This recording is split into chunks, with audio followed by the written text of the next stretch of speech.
Federal Trade Commission has taken a groundbreaking action by banning data brokers Mobilewalla and Gravy Analytics from selling sensitive location data linked to places like churches and military installations. This decisive move comes as a part of a broader crackdown on companies selling Americans' private location information without their consent.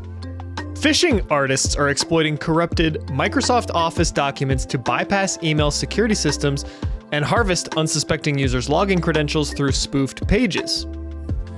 An exploit for a critical WhatsUp Gold vulnerability has been released, sparking the urgent need for immediate security updates to combat potential network takeovers from remote attackers. And similarly, Cisco has issued a critical alert for the exploitation of a 10-year-old WebVPN vulnerability in its adaptive security appliance, urging immediate action from users. You're listening to the Daily Decrypt. Phishing artists have discovered a crafty method to bypass email security systems using corrupted Microsoft Office documents. This new technique, which was discovered by the malware hunting service Any.Run, which if you haven't checked them out, it's super fun. It involves email campaigns promising payments, benefits, and bonuses to lure unsuspecting users. Victims are then encouraged to download a seemingly benign attached file, either an archive or a Microsoft Office file that appears corrupted upon opening. When users attempt to recover the document, the embedded prompt guides them to scan a QR code, supposedly for access to a secure document. However, scanning this QR code redirects victims to a fake Microsoft login page designed for credential harvesting. So this bypasses security controls because the file itself is safe. It's just corrupted. When you attempt to recover the file, you scan a QR code that takes you to a fake website. So there's actually nothing for an antivirus, anti-malware email security system to pick up on because you're actually doing everything manually to get yourself phished. The company Any.Run notes that this attack vector has been active since August of 2024 and continues unabated, successfully evading antivirus software and blocking efforts to upload to sandbox environments, thereby passing Outlook's defenses. So this just goes to highlight the cat and mouse-like efforts from attackers and defenders. As soon as defenders create detections for some sort of exploit, the attackers will modify their ways. A few things continue to hold true, right? Multi-factor authentication. Don't click links or respond to emails from senders you don't know, especially if something's too good to be true. And don't go scanning QR codes willy-nilly, all right? Those are just as dangerous, if not more so, than regular links you may click in an email address.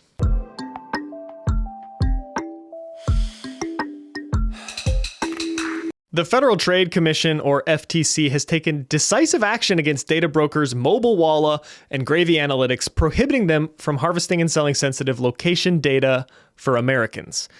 This ban targets data linked to visits to sensitive areas such as religious sites, healthcare facilities, military sites, and schools, highlighting an ongoing concern over privacy violations. The FTC's investigation revealed that these companies unlawfully collected vast amounts of location data, even marketing products that allowed extensive data searches and tracking capabilities. Agencies like the IRS, DEA, and FBI were among the clients accessing the sensitive information, utilizing tools to geofence and track devices over extended periods. That's where our tax dollars are going. The FTC's complaint outlined that Georgia-based Mobilewalla amassed over 2 billion unique advertising identifiers between 2018 and 2020 and continued extensive data collection into 2022. Part of the proposed settlements, both companies are required to cease selling or using such data and must implement a sensitive data location program. Notably, Mobilewalla also faces restrictions in collecting consumer data from online ad auctions. Both firms are ordered to erase all historical location data, marking a significant step towards tightening data privacy norms. And this type of thing isn't something that most normal people think about, but there is a lot of money in harvesting data. And if you're like most people, you may be thinking that, who cares? Why do I care who has my location when I went to the hospital, what things I've ordered, all of the data about me?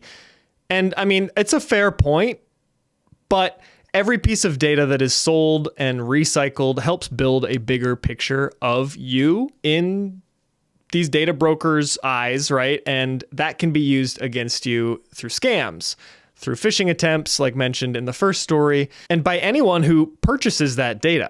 And one thing that I've started doing recently is subscribing to a data scrubber. I use Incogni, but there are other data scrubbers out there which will actually go to these sites and get your data off of them for you for a pretty modest fee, like $100 or something like that. And it actually turns out that by using these services, you get to avoid a lot of breaches, such as the AT&T breach that happened where most social security numbers were leaked. Mine actually wasn't because of using one of these services. It got the data off before it was exposed. So that's the security tip for this story, is go out there and research and find a service that will scrub these data brokers for your data that they're harvesting and selling without your consent.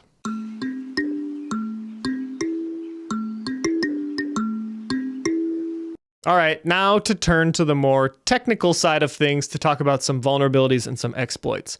Well, a few months ago, it was discovered a vulnerability in WhatsUp Gold, and now officially an exploit has been publicly released for this vulnerability. The vulnerability carries a critical CVSS score of 9.8 and resides in the nmapi.exe process, affecting versions from 2023.1.0 up to, but not including, 24.0.1. This vulnerability allows unauthenticated remote attackers to manipulate Windows registry keys, potentially directing WhatsUp Gold to execute malicious code from attacker-controlled locations upon service restart. And like we'd mentioned, it does not require any authentication, which significantly increases the risk. So in response, the Progress software released patches, including for 5 additional flaws in September of 2024, urging system administrators to promptly update to version 24.0.1.